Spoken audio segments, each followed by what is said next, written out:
Once again, thank you very much to Volvo Cars and Polestar for hosting and sponsoring the event together with GerritForge. So here we have the Q&A with the maintainers. We got 3 maintainers on site. That is Luca, Milanesio, me, then Jacek Centkowski, and David Ostrovsky. Then we have on the line Tony, that is Antonio Barone.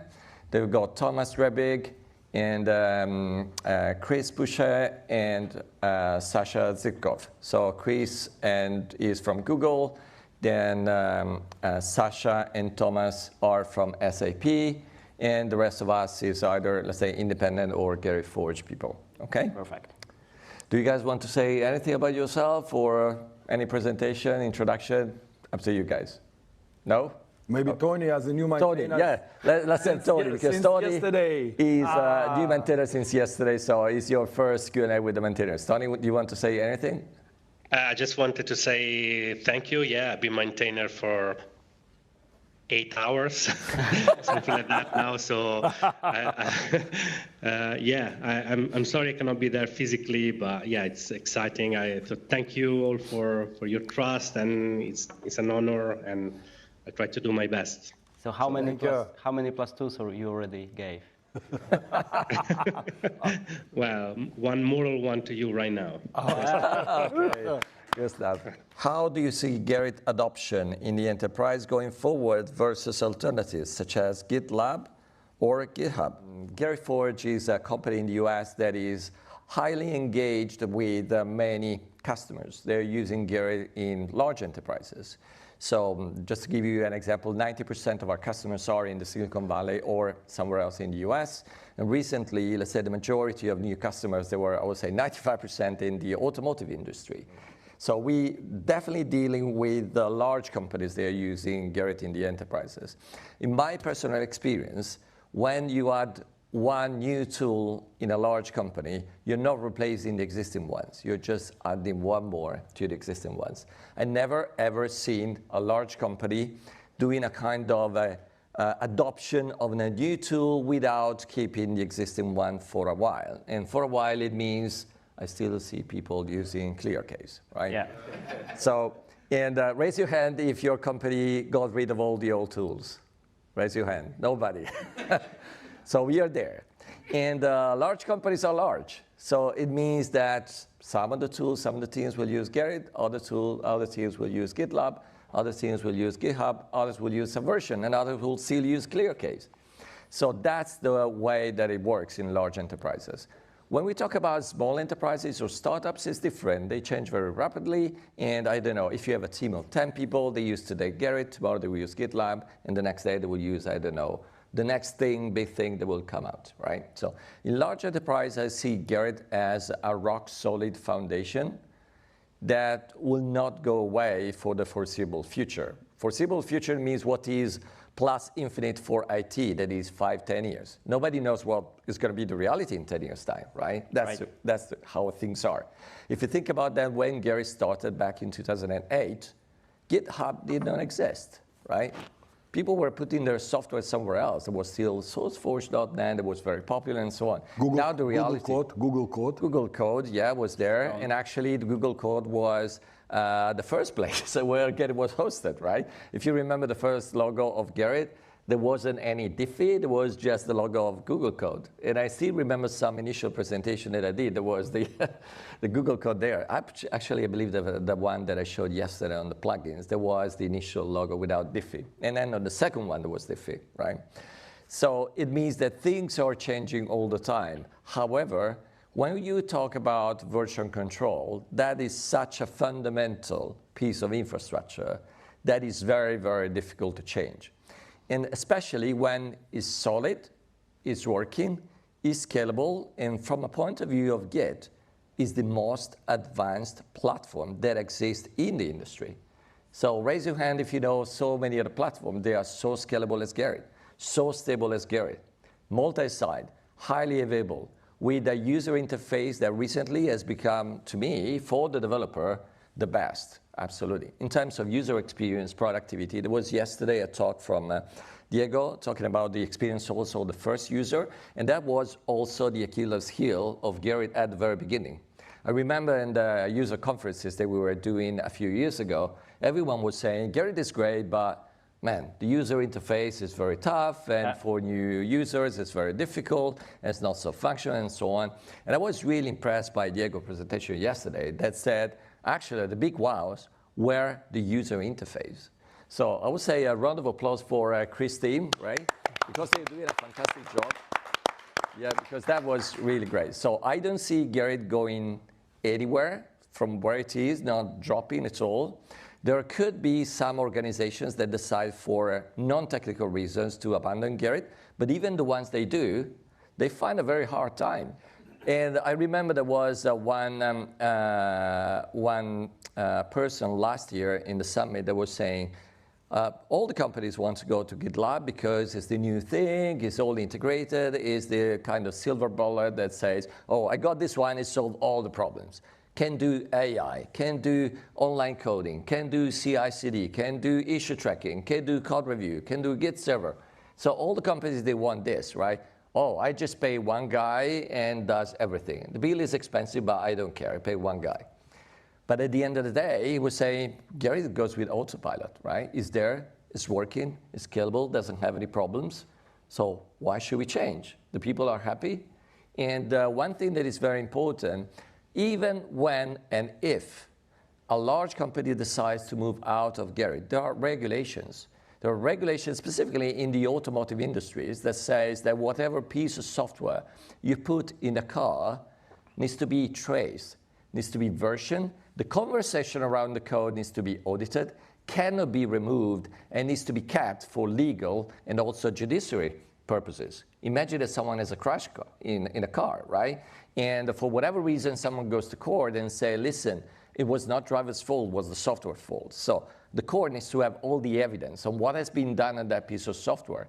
And the evidence includes absolutely code review. So if any company wants to move out of Gerrit and they are in the automotive industry, they should keep Gerrit anyway. Right. Because they need to keep the history of reviews.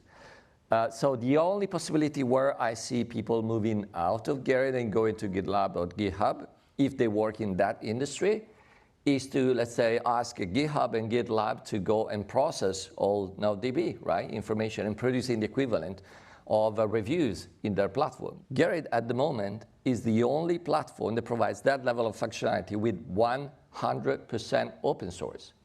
So if you go to GitLab, it's open source, but there is an enterprise version. Some of the features are open source, other they're not. I remember there was Gustav from Access that was saying they actually wanted to adopt GitLab. They tried to contribute to GitLab, and they came to a point where GitLab say, no, this is enterprise feature. We don't accept contribution on enterprise features because we want to make money out of it. Gerrit is the only product where the people they are developing Gerrit, they want Gerrit to progress. We don't sell, nobody sells license of Gerrit Code Review. And nobody has any plans to send licenses of Gerrit Code Review. It's open source, will continue to be open source, and that's a guarantee for the people adopting it, including Volvo cars, right? Can I just add something? Yep. One important thing is also integration with other tools, and like integration with the CI. And this area is improved recently quite a lot. And another major issue for adoption for big enterprises that you hear all the time, what about support? Right? If you buy from Microsoft or if you buy GitLab Enterprise like Eclipse Foundation recently, or you buy from Microsoft after acquisition of GitHub, you get support. But the fact is there's enterprise support behind Gerrit. Just go to site, Gerrit Code Review.com support, and you see the companies that listed there, and they provide professional support for Gerrit. So that's not really true to say I have to go outside Gerrit because I need enterprise support. Yeah, and also I have to say that one of the big plus of the Gerrit is the community. So when you go to repo discuss and you notify any problems, you get, let's say, answers like that straight away. Whenever people are raising issues on the front end, I see Christine, they're really reactive, very kind, very polite, and very effective also in the fixes. So I see a thriving community. Whenever you see an open source and a thriving community, typically it's a very good success story. Yeah. Okay, let's move to the next question. And let's have a look. Yeah, this is very interesting and really technical. So what's the status of the NodeDB migration? I know that 2.16 is end of life, but is the NodeDB migration still actively improved by the community, being a required migration step? So who wants to answer this one? Yes. You want to answer? Yes, I want to answer. Yes, yeah. yes. David Ostrovsky. Yes, as maybe not all aware of it, but because we all migrate, as all, I mean, big open source Gerrit user, like Wikimedia Foundation, like OpenStack, like LibreOffice, like Eclipse Foundation, and we at GerritForge also helped them to migrate, and it was years ago, and the status was like okay. But then the other big player like Qualcomm and other companies show up and say, okay, we want to migrate, and started test on huge repository. Discovered a lot of issue, and also like good citizens in open source world started to contribute back and improve stuff, and very significantly. And also my code, or Matthias' son in this area, and Sasha, was a lot improvement, and the performance improvement on big repository to offline NodeDB migration was improved factor 10. Easily. Yeah, so certainly yes. And the point is to try to migrate even today. And if some issue reported, we can still try to improve it further. Yeah, maybe Sasha, do you want to add anything? Because I believe you guys contributed a lot of improvements to the NodeDB migration, right? Yes, so just a few words about your previous question. I mean, at SAP, it's, can you hear me? Yes, Yep. yes. Yeah, okay. About your previous question, at SAP, we have actually both Gerrit and GitHub Enterprise. Gerrit started first, GitHub Enterprise came later, and it's kind of a fair game. Teams are free to choose what they want to use. And I will not name project, but we have some quite big teams with quite prominent products who use Gerrit, and mostly these are teams who value code review very much, and they integrate Gerrit with their other tooling, and it's not like they expect everything from Gerrit, like to be issue tracking system or whatever, wiki page or whatever. Yeah. So they use Gerrit because they value code review features. And regarding your current question, yes, in the beginning that migration was done so that, I mean, I'm talking about NodeDB. Yeah? So it was, if I remember well, it was like one thread processing one repository. And this, depending on how your Gerrit site looked like, it may end up that you have a few big repositories, and then 90% of repositories migrated within a few hours. And then you end up with like just a few threads migrating a few repositories for the next days. And I think we had on our largest Gerrit server, I think we had like, if I remember, like 1 week or even 2 weeks, then one thread still continuing processing the largest project. I think major improvement was that we, instead of utilizing like one thread to process, to migrate one project, that we like separate, that we split project into chunks, so chunks of changes. Wikimedia guy did this change. Yeah, I don't exactly remember all the names, who did what, yes, but I think it started from Wikimedia, yes. So then we utilize that thread pool so that each thread processes a chunk of a repository. So even if like everything is finished and one project is left, still all threads are utilized to process that that repository. Now, I think the improvement was more than 10 times. I mean, of course, it depends on your Gerrit site, how it looks like. But if you have like a Gerrit site where one repository dominates, so one repository is like taking 90% of the changes, this is a huge improvement. It can be like 50 times shorter time. I think we were able to reduce from 2 weeks to just maybe 1 day or so, or maybe below 1 day.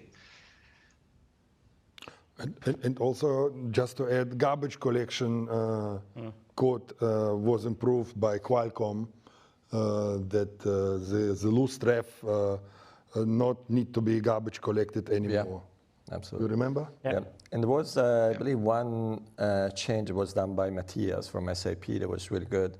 So the NodeDB migration has always been stored at change level, but from a user perspective was always exposed at global level. So basically, Matthias allowed also to do migration of individual projects, which is really key because in the case that you mentioned, if you have a large project that will take ages, you can take the large project out of the main migration, NodeDB migration path, just do on a super duper, nowadays you can go to AWS, you can create a super duper machine, you do the migration there, and that does the migration. And the beauty of NodeDB is that as long as you then push back the refs, the migration is done. So the ability to do per project NodeDB migration or the other way around, do everything but not this project.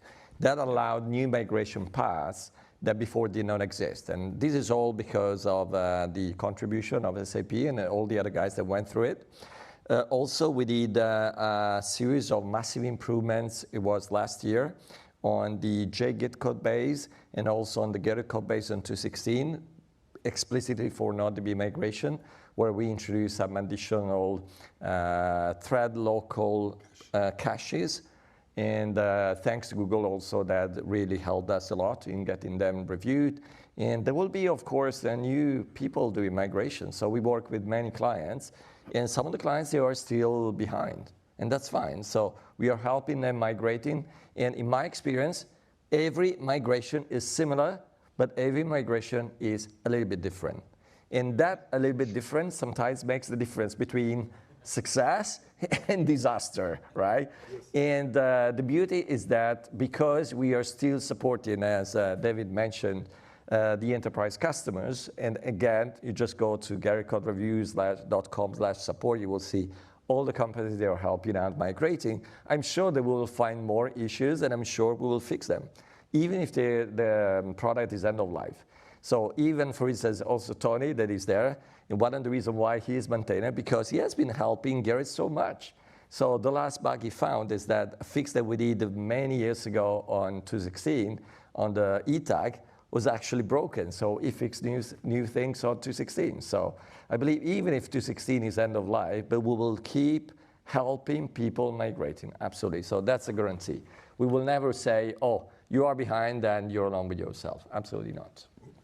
Just one thing to remember, we don't conduct new releases 2.16 because it's end of life. Doesn't mean that we not accept on review changes on stable 2.16 branch. We do.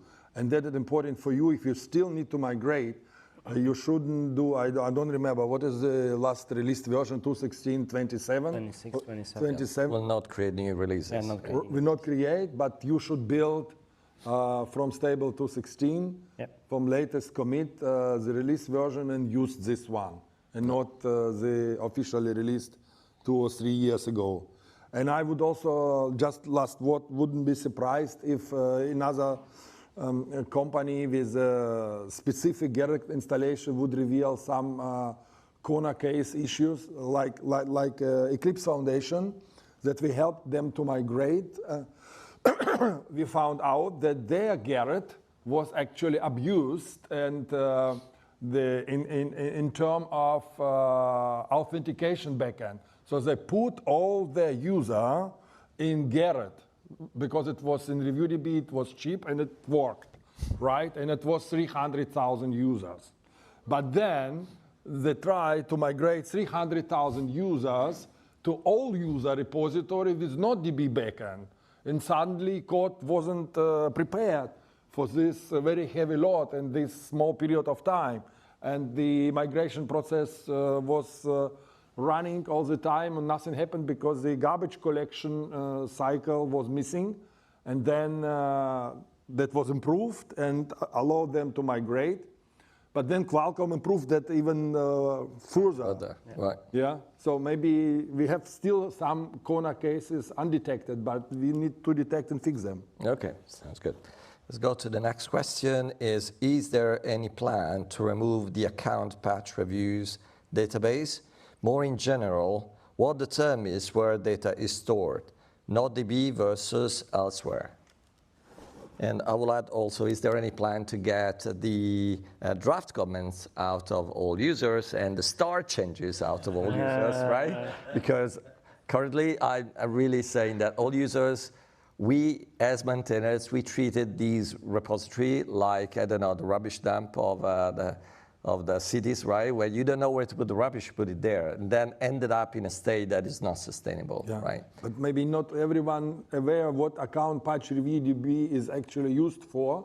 It is the checkbox in front of file in Gerrit change. So if you can get track of files in change that were reviewed or weren't reviewed yet. Right, and this is was always stored in ReviewDB. When during NodeDB migration, we rejected the plan to migrate it to NodeDB because it's very frequently changing thing, right? And last we discussed that currently there is no option to de-emphasize the usage of this feature from the UI perspective. So say you decide, I don't care. Right? I don't want, but still you see it there. You see it there, it's confusing. Maybe you have multi-site or high availability setup, and after switch to secondary node, the information is lost and gone. And so the first plan maybe to de-emphasize this or to be able to disable it from front-end perspective. This is something should we look in front-end team. And another option is to move it or just remove that feature or make it a plugin. Then we would need extension points, right? Right. On all places. Maybe let's leave to Chris because I know that the Google guys have been working heavily on all users and making some interfaces. Chris, do you have any news on that, or what's the plan from your point of view? I unfortunately am not very plugged into that. There's a desire to get rid of all users because it is such a garbage bag of things, and replace it with external storage. Yeah. What storage? What kind of storage, Chris? Oh, Spanner, at Google Spanner. Yeah. I believe that's a good idea because at the end of the day, there are so many different requirements and use cases. And finding a solution that will basically satisfy everyone for that specific type of data is very hard. Yeah. Right? But what would be the correspondence of Google Spanner for open source, Gerrit? We already have, for instance, the global RefDB has already a Google Spanner implementation, right? So, but it could be maybe because I see in Gerrit Master that will become 3.9 the introduction on interfaces, right? Right. For doing that. There could be easily then an implementation that goes and store that in a generic key value pair store. Right. Because the concept is some of the data that shouldn't be persistent forever at all. So just to give you some example, the patch reviewed flag, right? The fact that you reviewed some files or not, and Gerrit remembers and shows you a little visual thingy on that one. Do I really need to remember the visual thing on people that did 10 years ago and left the company 5 years ago already? They will never log in anymore. Why should I keep that type of information? It's not code, it's not review, was a personal preference on someone that doesn't use Gerrit anymore and will never log into that instance anymore. So some of the data should be stored in a storage that allows automatic expire. So there should be a storage that says, store this data for at most 1 week, at most 1 month, at most 1 year. And then we shouldn't write the code to get rid of it, right? There should be the storage getting rid of it. So Git is definitely not the right place, But also, let's say H2 in a relational database is not the right place, because otherwise you end up, like Qualcomm was saying in mailing list and some changes, that they got draft comments, they got over, I believe it was 10 million or 100 millions. Doesn't really make sense. Got draft comments of 1 year, 2 years old, right? So from that point of view, I believe making an interface and allowing people to store whatever they want, that will make sense, but definitely not polluting all users. All users, just for the people that don't know what it is a very important repository for Gerrit, because this is where the accounts are stored. So if all users is getting messy and slow, everything will become slow, right? Because whenever you need to upload a change, Gerrit needs to check who is that guy, what is his account, his keys, and so on. Whenever you want to render a page, you need to access all users again. Doesn't really make sense to pollute Gerrit with all this type of information in a precious repository like all users to all this stuff. I don't believe it makes sense. No. But what's your point of view from the audience as well? We move a problem from one place to another, and we add complexity somewhere else. If you remove things from all users and put it in the external system, you need to maintain that external system. You need to think what the external system would be. Maybe another plugins, maybe more. So I'm thinking like Gerrit is really nice, self-contained. With the multi-site, yes, you need to add a bit more complexity to run it. But from my perspective, it would be good if it could stay self-contained and self-hosted. But yeah, there are other pros and cons for the solution. I mean, obviously, by default, it could use still some default implementations, and that could also be still H2 like it is today. The thing is that we need the possibility to switch it off easily or change it to something which will be very more performant if we want it, and that would be what we aim for. So we don't want to have Gerrit not self-contained, not self-easy to start, so that the learning curve at the beginning is very easy. We just wanted to have enterprise features, which will be work at scale. Yeah, absolutely. That's the plan. And just to give you one example, so I was actually me and David Ostrovsky, we were not alone, when we were doing a large migration project involving the conversion from ReviewDB to NodeDB for a very large client, and we ended up with of course, the problem of patch reviewed flag and table that was containing 10 million rows. And then I asked the Gerrit manager on the company to say, can we do a simple experiment? Can we just hack the CSS and hide that feature? It means the feature is there, but just people won't have any visual feedback anymore in the GUI. Don't tell anyone, because if you tell people, no, hold on. That's the most important feature I have in Gerrit. Right. Don't tell anyone, because if you tell the people, if you say something to someone, do you need this? Of course I need.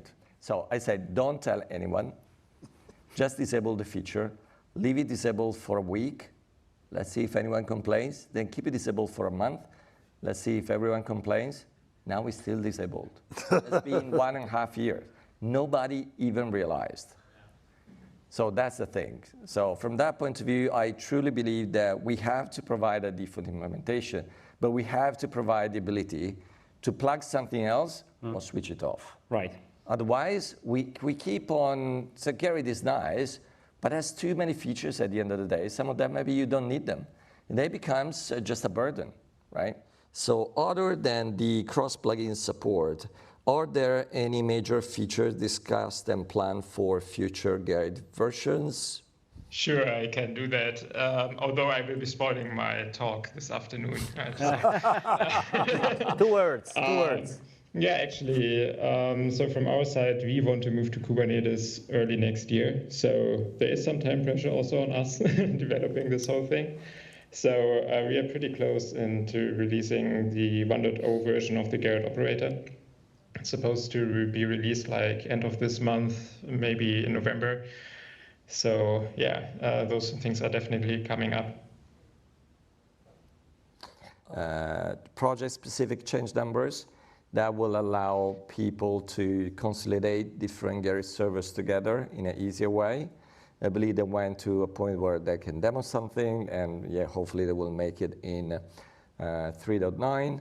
And also I have to say, but I will present later this afternoon what's new in 3.8 and what's coming in 3.9, that actually recently the most of the evolutions and the changes happen in plugins and not in Gerrit itself. So I believe we should see a lot more stuff coming through plugins in terms of new features in a way that, let's say, Gerrit could be, let's say, more extensible from that point of view. For instance, we mentioned the old users and the storage for draft comments and so on. So I see new plugins coming and making it easier to store maybe where, from my point of view, it should be, that is on the local storage, but that's my point of view, right? Browser. On the browser, yeah. Yeah. Yes, I also wanted to add from the build perspective. I know yesterday in talk from Sean McIntosh, we have seen that nobody care about build unless it is broken, so that we would support new GDK version, 17 and 21. Current LTS version is 21, and yesterday, 30 of September, was end of the life or premier support of GDK 11 that you guys all use. Someone still use Java 8? No, okay. So, and then maybe you have noticed that Oracle on IBM discontinued Java X packages, Java X Inject, Java X Servlet. As a consequence, Eclipse Foundation started Jakarta package-based library, and we are planning to switch to using them. In fact, Google Juice and JT project already releasing the new releases that we cannot upgrade because we have to switch internally. And last but not least, Bazel. This is a build tool system used Gerrit ecosystem releasing new Bazel modules mechanism to consume the external dependency, not listing like we do it now, but really produce for each and every dependency Bazel module and just include them, and they use Bazel module Guava and use Bazel module Juice. That would be also a very big change. Intrusive change to build, but it's the other Bazel project started to migrate, so that we should also look at it. Okay, sounds good. So the next question is, the recent contributions from Google went down significantly in the past 2 years. Is this a trend for Gerrit as well? I mean, it's true. Our features have become more have become more integration features, and integration features naturally are hard to. We open source all plugin extensions, but the integration aspects themselves are hard to open source because they can talk to internal systems.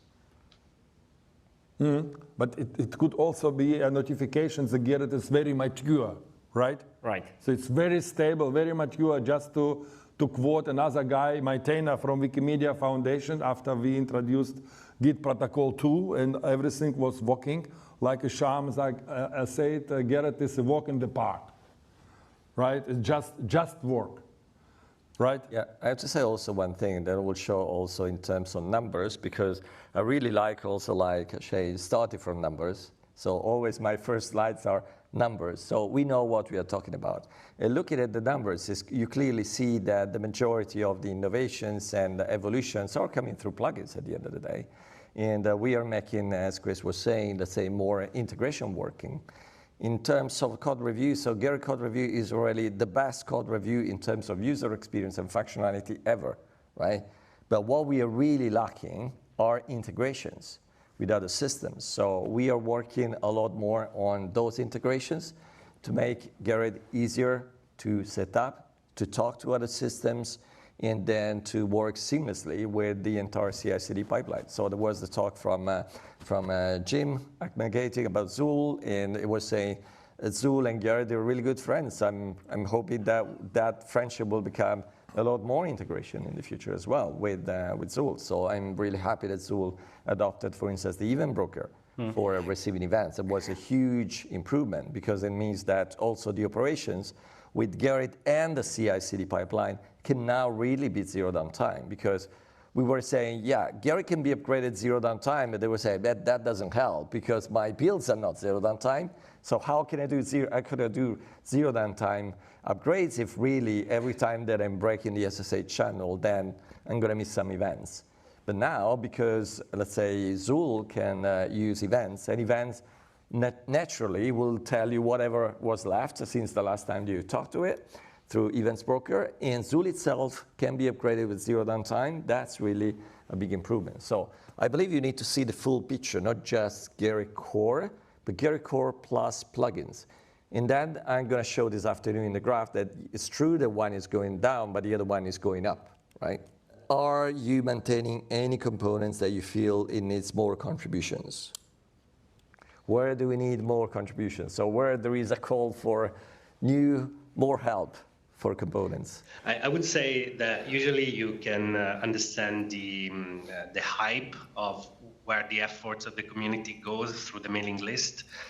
Obviously, as well, you can check Gerrit and you can see where most of the commits go. But usually, from what we can tell, there is lots of contribution to multi-site event brokers in general. So anything that allows Gerrit to scale horizontally is kind of being worked on actively by the community, and there is definitely drive out there. So any help that goes in this direction, I think, would be appreciated. Multi-site, pull replication, any new flavor of events broker. I know some new flavors are coming up, so obviously there are hundreds that could be implemented. So whatever makes sense to you guys, you can always reach to the community and to us. We've been receiving commits from first-timer contributor that just didn't know how to approach the problem. They wanted to contribute, and we together kind of helped them to raise the first change request and to actually go through the code review cycle. So I think anything like this would be a good place to go. But obviously, I think the best components that you would need to work on are the ones that actually are most relevant for you. So if in your company you're working on something, or you're bothered by a bug, or you want to contribute to a new feature, that's probably the thing that you should be pick up. Okay, and Thomas, you wanted to speak? Yes, actually, also a project to bring Gerrit on Kubernetes to scale it, the Gerrit operator. We would be really happy if there would be more contributors. So we were, for example, now working with a company called Aristar on it. And it would just be nice to also let it support more infrastructures. And so on, so to extend it to get experience from other companies. So if you're anywhere interested in scaling Gerrit using Kubernetes, just have a look and join in there. That would be very welcome. Yeah, from my side, I will see one component that really needs a lot of help is Gittles. So Gittles was, let's say, the baby of Dave Borowitz. And it kind of feels now a bit orphaned without Dave, so we need someone else to go and take over a little bit on Gittles. I believe that some guys from Axis helped a lot with Gittles, but it really needs some work out there. So also we found in the past some serious security issues that we fixed in Gittles, but I'm sure it needs a lot of work over there. So anyone wants to put their teeth on Gittles, that will be more than appreciated, yeah, very appreciated by us. Matthias just uploaded a series of changes fixing every error-prone violation in Gittles. Thank Matthias. Yeah, also I would say the UI of Gittles, it looks so outdated, right? So the Gerrit UI has become so good and so functional, and Gittles still and then the same. You switch to Gittles and then... Yeah, Gittles is like, well, what is that? It was cool maybe 6 years ago, now it's maybe 10. It's not so cool anymore, right? Maybe we can migrate it to Polymere as well. Yeah, for instance, yeah. Anything else? No. Chris says no. Chris says no. Chris, what's your point of view on Gittles? Oh, Gittles definitely could use some health, but I would not go for Polymer. Okay. Not to Polymer, okay. The CI integration, That's probably also what we should maybe improve. At least in GoogleSource.com, we still use checks plugin. That via presentation from James outlined that it's actually already deprecated. Yeah, from experimental to deprecated. Yes, remember that. And every time we migrate to new releases, Gerrit 3.9, and I'm building checks plugin, then I fix the finger cross that it still work. Otherwise, we don't have CI, right? So, and now the tool support event, we should consider to migrate. Yeah. And potentially, we could also, right now, as you know, we have actually 3 open source CI in GoogleSource.com. One Lucy for front-end CI, one for core Gerrit, based on remote build execution and Jenkins, and the plugin, core, and custom plugins using tool. So it's already 3. That's yet another demonstration. So we are victim of ourselves. So we wanted to migrate from Jenkins to Zool and then to Lucy, and we ended up with the 3 of them. Right. Like all those There you go. There you go. companies, like all those big companies, we just added tooling. We are part of big companies. That's what Yeah. it is. So let's go to this one. This is interesting. So for someone looking to contribute to Gerrit, what will be the best way? Is there a wiki page with junior jobs for those of us looking to start but unsure where to begin? Where do we suggest we should start? If you want to contribute and you're a newbie, what do you need to do? I remember Edwin Kempin from Google created a category in issue tracker, start a task. So maybe first look for it, and then we have developer documentation on our side, and just we have documentation for Bezel, for Eclipse, for IntelliJ IDEA. Depends what IDE you prefer to use, and then make familiar with build, how you start Gerrit, how you debug it, and how it would start. Or if you decide you want to do a back-end task or front-end task, it's probably a completely different way how to approach this. And this is also developer Polymer, developer PolyGerrit, also have extensive documentation how to set it up, Node.js, TypeScript, everything. Yes. Maybe Chris want to add something from front-end perspective. I mean, from an entire team perspective, I would say go on Discord. We have a Discord. We are a very reactive community. You can always ask questions there, and I can always point you there at thoughts, at things that might help. Good point.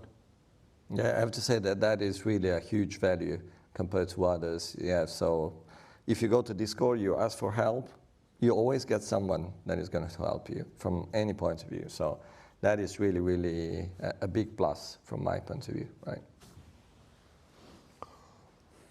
Okay, so let's go to the next question, and we are getting close to the end. Yeah, I have to leave. So there is, do we know which version of Gerrit most companies are on? Is there any way to gather this data systematically? I have to say that I do publish on a regular basis what we see from the Gerrit CI perspective, because when you start Gerrit from Docker, there is a limited use case, but it's one use case. Basically, Docker is loading the list of plugins, right, from the backend. And from the loading of the list of plugins from the backend, you know which version you are asking for. So if you're asking the plugins for Gerrit 3.4, then we assume you're in Gerrit 3.4. If you ask for the list of plugins for Gerrit 3.8, we assume that you're Gerrit 3.8. And the last time that I checked, but it was 12 months ago, so I need to rerun that query now. The majority of people were on version 3x. The majority of people that were at least on version 3.2, but it was, let's say, last year. And the good news was really a very small minority were still on version 2x, right? It means that most of the people are now on NodeDB. And personally, I see lots of new clients coming over.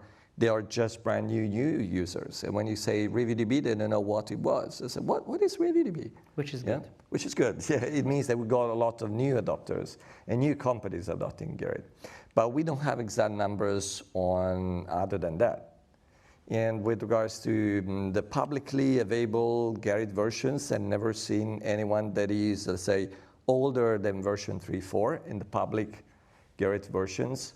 But again, for the ones that are private and they are not talking to the plugin manager, we don't know about. Do you guys have any other statistics? I just know that Wikimedia Foundation on OpenDev as OpenStack using 3.7, on LibreOffice still on 3.6. Any plans for Gerrit 4.0? Yeah, maybe with project-specific change numbers. Yeah. Sounds No, that's not 4.0. That is 3.9. Okay. Project-specific. Yeah, that's 3.9. Don't be 4.0 too ambitious. Don't be too ambitious. No, don't be too pessimistic. No, it's a very easy change. No, to me, 4.0 means something radically different, because we bumped from 2x to 3x when we went to NodeDB. I do not see so far in the near future, this year or next year, any radically new changes that we do in Gerrit. Also because will be, I believe, a bad sign for whoever wants to migrate from 2x. Imagine that a company is now started a migration out of ReviewDB to NodeDB, and then you say, okay, now that you finish, don't worry, we are going to change everything again. Then basically they will not say, oh, that's cool. They will say, okay, we'll just abandon Gerrit because we're never going to get there, right? So I believe that at the moment we need to make sure that people are on 3x. This is what we need to do. So working a lot in making the transition smoother, helping people migrating, making the migration faster, more reliable than everything, and making Gerrit 3x always faster, more functional, easier to manage, more stable. Changing everything again now, I believe, will be a mistake. What do you think? I think I agree with you. I think we need a big feature for 4.0 or a massive drastic change. I don't think we're there yet. We are building a longer term roadmap. So we have a 1 year roadmap for next year already. We're building a longer term roadmap for the next 3 years. And then we're going to have engaged with UXD on like a 5 to 7 year vision. But I don't yet see a big ticket item that I say, yes, that's 4.0. So I will thank everyone for attending the Q&A with the maintainers, especially the remote maintainers. Thank you very much for spending your time over Sunday morning for your afternoon. And yeah, we will see each other in 15 minutes time, okay? Thank you. Thank you. Bye-bye. Take care.